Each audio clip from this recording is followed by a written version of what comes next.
c'est intéressant pour le vendeur. Mais ce n'est pas intéressant pour l'acheteur, parce que ça va être plus cher pour lui. Alors, vous pouvez imaginer la situation similaire. Quelqu'un qui va donc...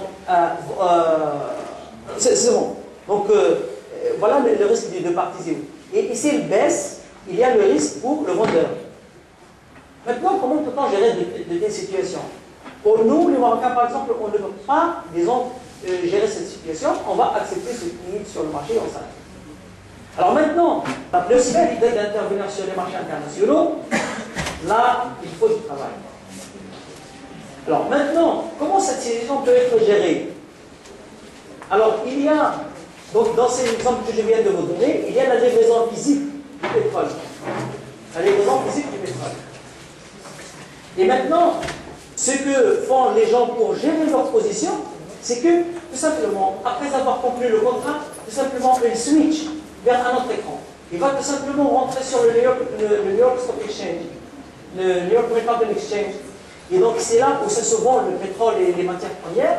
Donc, il va acheter sur le marché à terme de l'euro, mais avec livraison en cash. C'est pas si je vends, je vais vendre. Si j'achète, j'achète. Ok? Je vois sur un autre marché. Il y a un autre marché organisé sur lequel je peux acheter aussi le pétrole ou le cuivre, ou l'or, tout ce que je veux. Et bien, j'achète les 10 millions aussi de barils sur ce marché. Mais sur ce marché-là, le prix est connu. Le prix il est affiché parce que je regarde sur l'écran, je vois le prix affiché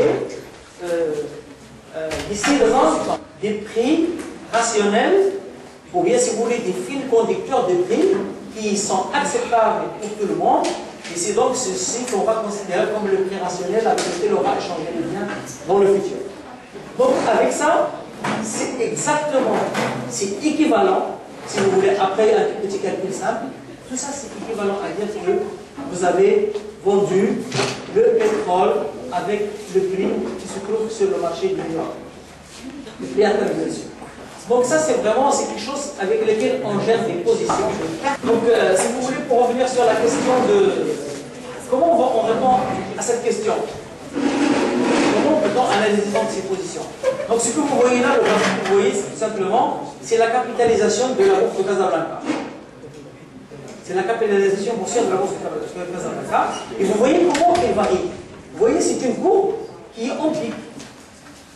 Donc là, on voit sur cette courbe-là des irrégularités. Cette courbe-là, elle n'est pas régulière. C'est pas comme sinus exponentiel.